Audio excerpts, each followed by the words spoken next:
गरीब की नवरात्रि। ये कहानी है सुंदरवन नाम के जंगल की। चौधरी कड़कनाथ कौवा जंगल का एक अमीर पंछी, जिसको पूरा जंगल जानता था। जंगल में एक बड़ी हवेली, जमीन जायदाद, प्रॉपर्टी, सब कुछ था उसके पास। चौधरी कड़कनाथ कौवा के परिवार में उसकी पत्नी सुनीता और इकलौता बेटा बंटी और बहू टुनटुनी चिड़िया थी। बंटी की शादी हुए कई साल बीत गए थे, लेकिन टुनटुनी की गोद अभी भी सूनी थी। टुनटुनी का बहुत इलाज कराने और दिखाने पर भी कोई फायदा नहीं हुआ। रोजाना बांझ बांझ का ताना सुन सुनकर हमेशा उदास रहने लगी। चौधरी के घर पिंकी नाम की चिड़िया काम करती थी। वो सुनती और देखती थी कि लोग हमेशा टुनटुनी चिड़िया को बांझ कहकर ताना दिया करते थे, पर वो एक गरीब नौकरानी होने की वजह से कुछ नहीं बोलती थी, चुप रह जाया करती थी। एक दिन, अरे गोलू बेटा, इधर बैठो, गिर जाओगे। चलो जल्दी इधर आओ और मुझे जल्दी जल्दी काम करने दो, और अगर देर हो गई तो मालकिन डांटेंगी। अरे पिंकी, तुम्हारा बेटा तो बहुत प्यारा है। आओ बच्चे, मेरे गोदी में आओ, मैं तुम्हें चॉकलेट दूंगी। मैडम जी, आज इसकी दादी मंदिर चली गई, इसलिए मैं इसे आज अपने साथ लेकर आ गई। टुनटुनी चिड़िया उसे अपनी गोदी में लेकर खिलाने लगी।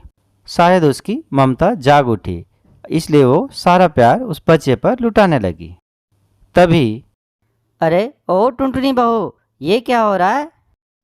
तेरे से अपनी औलाद तो पैदा होती नहीं, ऊपर से इस काम वाली के बच्चे को अपने गोद में लेकर खिलाते फिर रही है। पता नहीं कितने कितने दिन ये नौकर लोग नहाते नहीं हैं।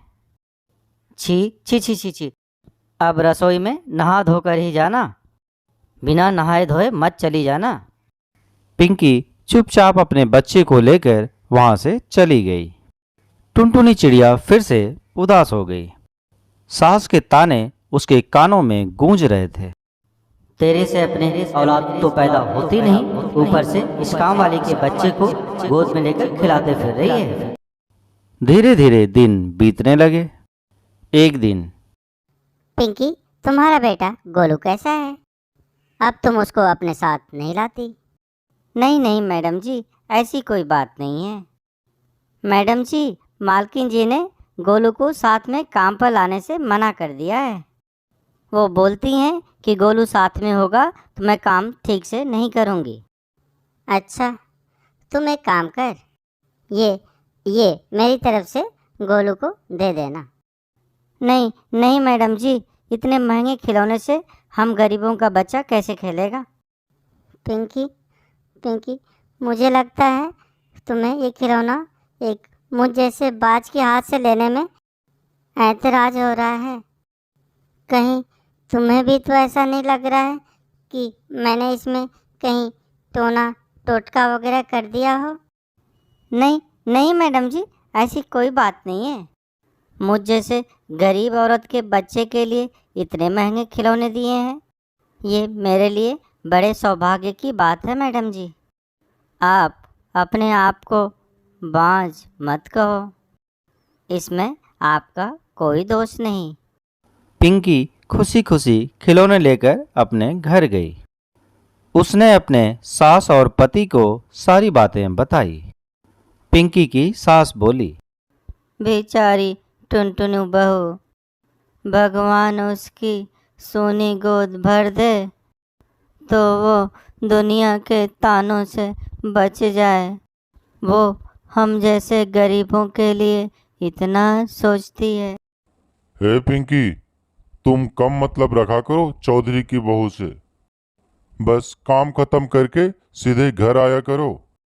हाँ, क्या पता इन अमीरों का क्या भरोसा, कहीं तुम्हारे ऊपर ही इल्जाम ना लगा दे कि तू हमारी बहू को भड़काती है, समझी? पिंकी चुपचाप अपने पति की बात सुनती रही और गोलू को दिए टुनटुनी की खिलौनों के साथ खेलने लगी।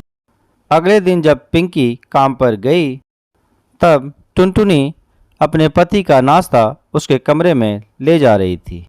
जैसे ही टुनटुनी अपने पति बंटी को नाश्ता देने लगी, रख दे इधर, ले लूंगा अपने आप। और सुन, तेरी वजह से मेरी अपने दोस्तों के बीच कोई इज्जत नहीं है। मेरे साथ के सारे दोस्तों के बच्चे हो गए हैं, बस मेरे ही घर औलाद नहीं है। मेरे ही पल्ले पड़नी थी तुझ जैसी बाज।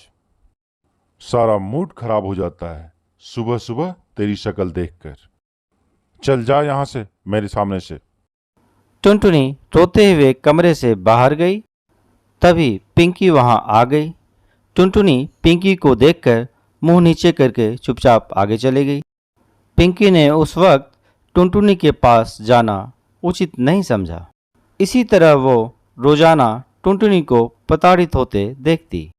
एक दिन जब टुनटुनी कमरे में थी, पिंकी वहीं पर काम कर रही थी। तभी टुनटुनी की सास ने टुनटुनी को आवाज लगाई। टुनटुनी बहू, अरे ओ टुनटुनी बहू, इधर आ। जी जी माँ जी। सुन सुन बहू, जल्दी से तैयार हो जा। सुना है गांव में बहुत ही पहुँचे हुए एक लोटा वाले बाबा आए हुए हैं। क्या पता तू भी उनके दर्शन करे तो तेरी गोद भर जाए।